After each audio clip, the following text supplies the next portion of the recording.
kuncinya bertani itu bibit dulu yang harus berkualitas. Baik itu nanam kentang maupun tanaman sayur yang lain tuh bibit itu yang harus utama.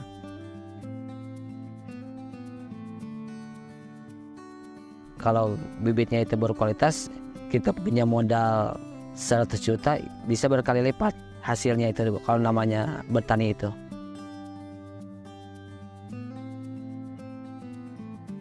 Buat apalah kita jadi orang yang tidak baik, kan lebih baik kita bergoda sama orang lain gitu kan motonya.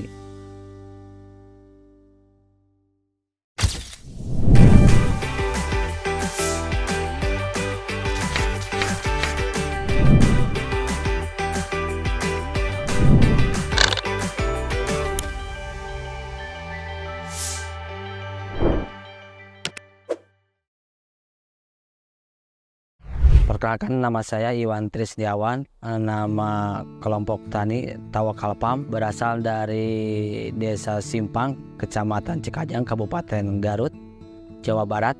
Luasan lahan Tawakal Farm kisaran 1 hektar. Komoditas yang digeluti di Tawakal Farm yakni 1 cabai paprika, 2 tomat, 3 kentang.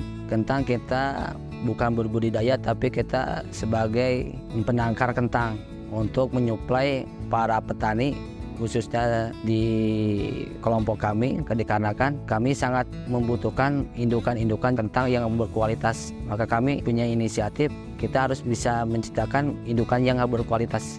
Kebetulan saya anak petani, jadi dari sejak kecil kita diarahkan untuk bertani. Namanya bertani itu pasti ada untung dan rugi.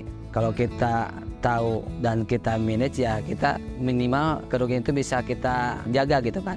Alhamdulillah dari hasil bertani yang saya rasakan, 1 bisa menyekolahkan anak, 2 kita bisa membeli kendaraan, dan ketiganya kita bisa daftar ke Tanah Suci berkat hasil dari bertani itu sendiri. Kalau bertani suci itu kita banyak sharing ke pakarnya, terus kita jangan sungkan-sungkan, kita harus banyak bertanya kepada yang ahlinya, baik itu dari pemerintahan, baik itu dari perusahaan, baik itu dari mahasiswa, dari siapapun yang punya ilmu, ya kita terbuka gitu kan. Pembibitan kentang ini nggak lama, baru dari tahun 2021, baru 3 tahun saya bergelut sebagai penangkar kentang. Karena kan dulu saya fokusnya bukan ke kentang, fokusnya ke cabai paprika. Kentang itu prospek usahanya sangat menggiurkan. Para petani itu suka menanam kentang dikarenakan perekonomian itu stabil itu. Awalnya saya itu bertani sendiri. Dari sana kita suka ngumpul-ngumpul sama rekan-rekan bertani, gimana kita membuat kelompok. Dari situlah saya sama rekan-rekan dari tahun 2018 kita membentuk kelompok Tawakal Farm. Di sanalah kita jatuh bangun. Namanya bertani itu, namanya usaha, pasti ada jatuh bangun. Tatkala di tahun 2020 itu ada corona itu ya kan. Di sana kita bertani itu sangat merugi, baik itu di budidaya atau untuk penjualannya. Dikarenakan harga sayur mayur, apalagi saya berfokus ke paprika, nggak ada yang nerima. Kerugian itu sangat besar itu kan. Dari kejadian tahun 2020 itu kita kerugian kisaran 90 juta. Dari situ kita nggak bisa bergerak lagi. Buat kehidupan pun kita nggak bisa kan. Dari situlah kita punya inisiatif bahwasanya kita harus balik arah atau pindah nanamnya itu ke kentang. Dari pemerintah ngasih arahan gimana kalau nanam kentang jadi penangkar gitu. Dari tahun 2021 kita mulai, bismillah, alhamdulillah dari sana kita bisa bangkit lagi sebagai penangkar kentang. Sebagai penangkar bibit kentang itu kita bukannya beli bibit, kita beli kultur jaringan. Kultur jaringan itu kita bisa pesan ke BPSP atau ke dinas terkait, dikarenakan itu kan dari lab udah dari lem kita perbanyakkan stek. Anjurannya itu per pohon itu dari kurja itu maksimal itu harus 5 stekan. Kalau udah 5 stekan ya udah kita stop, kita fokus aja untuk menanam tina hasil kurja tersebut. Proses untuk penyetekan dari kurja tersebut kita perbanyak itu dengan teknik pakai pisau atau pakai gunting. Sebelum kita dimasukkan ke media itu kita harus celupin dulu ke perangsang akar biar pucuk tersebut itu bisa mengakar, bisa tumbuh. Udah di stek kita diemin dulu kisaran 15 hari. Udah 15 hari kita cek dulu bahwasanya akar itu udah tumbuh. Dari tersebut kita tanam ke bedengan-bedengan yang sudah disiapkan. Kita sedain dulu bedengannya. Medianya itu 1 kokopit, 2 aram sekam, 3 kita pakai pupuk organik. Dari tray tersebut itu kita tanam, taruh dulu 15 hari. Udah 15 hari kita pindah tanam dari pot tray ke bedengan. Menanam stek ke stek itu kisaran 20 cm jarak tanamnya. Siram dulu, udah disiram, udah lembab media tanamnya, kita tanamkan. Udah ditanam terus kita disiram lagi biar bisa hidup 1 atau 2 hari itu udah tumbuh si stek tersebut. Kita harus dipiara, salah satunya tiap 2 hari sekali harus disiram, terus dikasih fungisida, terus kasih untuk penyiramnya itu namanya itu pakai Bemik. Bemik itu pupuk kimia yang bisa mempercepat pertumbuhan. Bemik itu disiram, disatuin sama air. Bahannya itu pupuk kimia, kita beli di toko-toko terdekat. Seandainya itu ada hama, kita pakai insektisida. Kalau kita ada penyakit, kita kasih fungisida untuk menyembuhkan kentang tersebut. Dengan cara kita semprot, kita bersihkan gulma yang menghalangi, yang bisa mengganggu tanaman kentang tersebut. Dari awal itu kita dari stek 15 hari kita pindah tanam. Pindah tanam itu kisaran minimal itu 100 hari, maksimal 120 hari kita pangkas pohonnya. Panennya itu kisaran 120 hari untuk kentang. Binya itu dinamakan G0. Kalau G0 kita udah panen, taruh kita di gudang sortasi. Udah gitu kita nanam lagi ke lahan luar. Jadi kita ada G0, G1, G2, G3, G4.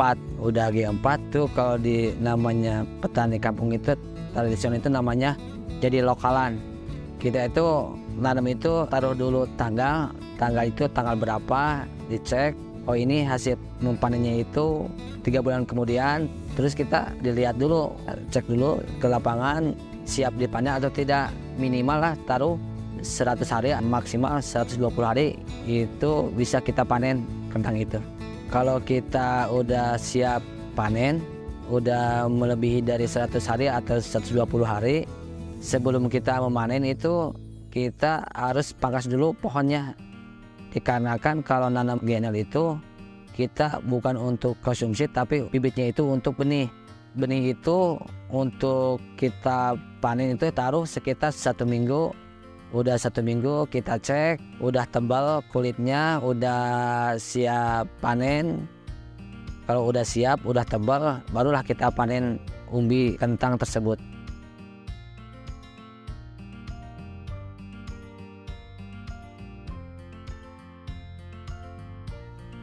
Kalau kita udah panen dari greenhouse, kita sortasi di greenhouse, mana yang layak untuk dibawa ke gudang, mana yang busuk kita pilahkan. Udah di gudang kita taruh 2 bulan. Tapi 2 bulan kita harus sortasi, grading, mana yang umbinya layak ditanam kembali, mana yang jelek.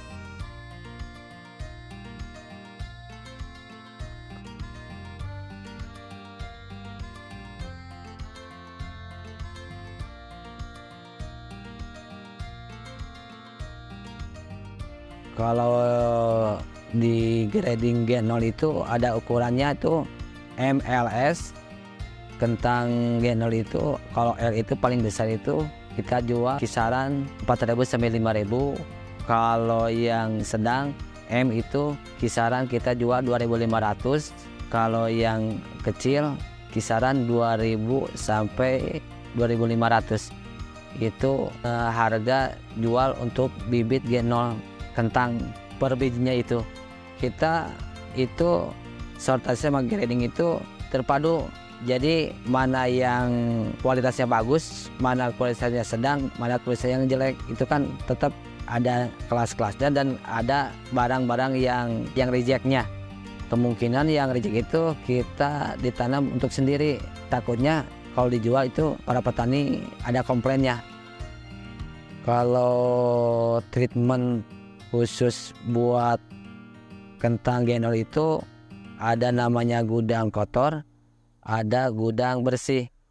Kalau gudang kotor itu panen dari greenhouse ditaruh di gudang kotor, taruh sekitaran 1 bulan, udah kita sortasi, udah kita siap disimpan, udah 1 bulan kita ditaruh lagi di gudang bersih untuk menunggu dormansi atau tumbuh sitolon dari kentang tersebut. Jadi kita menunggu dari panen untuk kita jual kepada petani itu kisaran 2 bulan atau 3 bulan sampai menunggu si kentang itu tumbuh sitolonnya. Kuncinya bertani itu bibit dulu yang harus berkualitas, baik itu nanam kentang maupun tanaman sayur yang lain tuh bibit itu yang harus utama. Ntar kita kalau bibitnya nggak berkualitas atau bibitnya jelek, hasil panennya tidak yang kita harapkan. Kita modalnya 100 juta, kemungkinan ntar panen itu hangus kalau kita bibitnya itu jelek. Kalau bibitnya itu berkualitas, kita punya modal 100 juta bisa berkali lipat hasilnya itu kalau namanya bertani itu.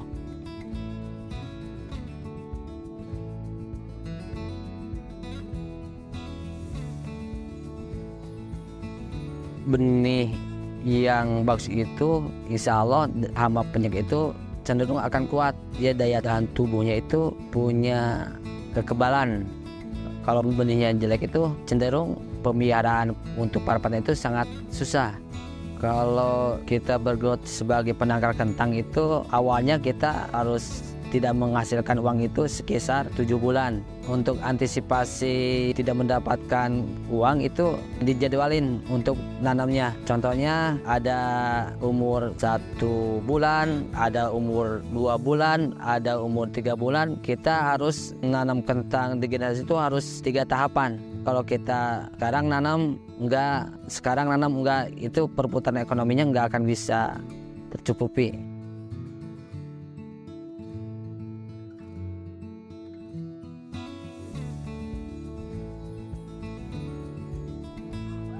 Kalau grading itu pasti setiap kita panen kita harus disortir dulu mana yang layak dibawa ke gudang.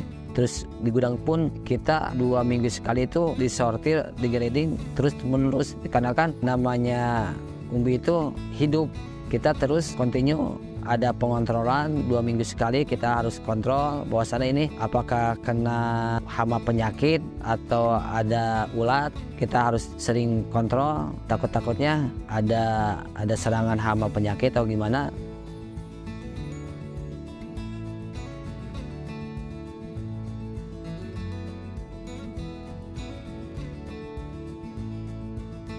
Kebetulan kita bersertifikat, kita daftarin ke namanya BPSP. BPSP datang ke kita memberikan arahan, memberikan ilmu-ilmu bagaimana cara budidaya kentang. Tahapannya itu ada 4. Yang pertama di pasca vegetatif sama generatif. Terus pasca panen mereka kontrol, terus udah panen dibawa kentang tersebut ke gudang. Ke gudang pun dari BPSP kontrol lagi, barulah layak atau tidak layak mereka yang akan bersertifikatkan benih kita setiap tanam itu BPSP terus memantau kita biar hasil produksi berkualitas.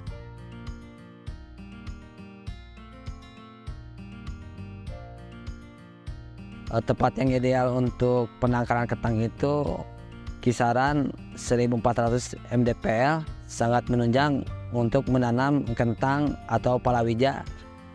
Untuk di greenhouse pakai seeding net pinggir-pinggirnya untuk mencegah serangga atau lalat atau kupu-kupu yang masuk.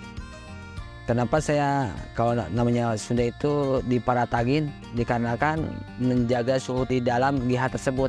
Kalau kita nanam kentang suhunya terlalu lembab, ntar si tanaman kentang tersebut itu nggak akan tumbuh secara maksimal. Kita punya 4 greenhouse, satu greenhouse itu bisa masuk 6.000 stek. Kalau yang ini kisaran 3.500 stek.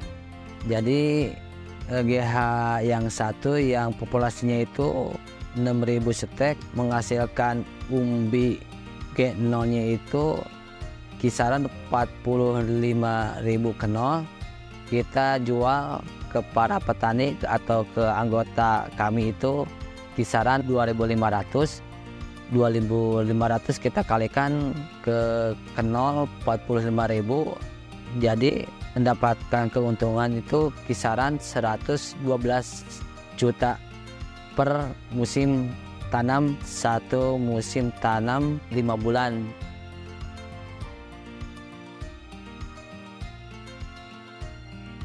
Karena saya dulunya tuh bukan orang baik lah. Kita berpikir perasaan udah jenuh lah jadi orang yang nggak benar gitu kan. Terus kita mendapat mendapat hidayah mungkin ya. Alhamdulillah saya punya madrasah, punya yayasan lah, yayasan masih kecil-kecilan. Salah satunya ini kan masjid ini alhamdulillah dari Palestina. Pak, ini tanahnya mau dipakai masjid, silakan pakai masjid. Tanahnya pun saya kasih gitu kan. Terus ya seperti di rumah kan saya ngasuh anak yatim sekitar sekarang lebih dari 5 lah anak yatim. Setiap hari itu di rumah itu penuh sama anak-anak kecil kan, ada sekolah agama gitu kayak gitu. Nah, dari situ buat apalah kita jadi orang yang tidak baik kan, lebih baik kita bergoda sama orang lain gitu kan motonya. Saya Iwan Trisniawan. Mohon maaf seandainya ada kata yang salah atau penyampaian yang salah. Jangan lupa subscribe YouTube Edu Palmer. Sekian dari saya. Assalamualaikum warahmatullahi wabarakatuh.